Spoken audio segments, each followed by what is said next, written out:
So sometimes in our lives, we develop some bad habits, right? And there's the default settings.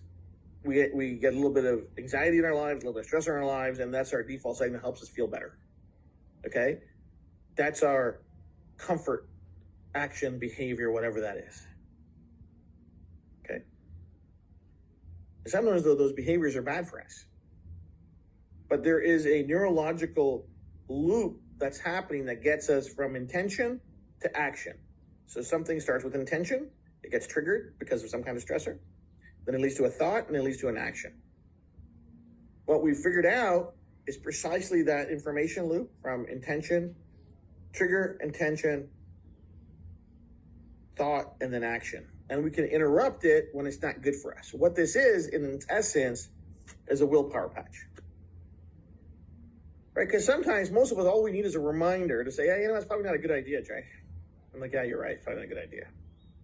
But unfortunately, there's usually nobody around when we're going through that small little crisis where we're going to have an extra cookie or go for that smoke, right? Or whatever that is that we've identified for ourselves. This is that amazing, amazing product that gives us that willpower stamina to say, you know what, not today. I'm okay for now. When you combine this with this, superpowers. Because remember I talked about that trigger, the stress trigger? So if we eliminate the stress triggers or minimize the stress triggers, this works better. And they work side by side. And they work amazingly together. Okay? They work amazingly together.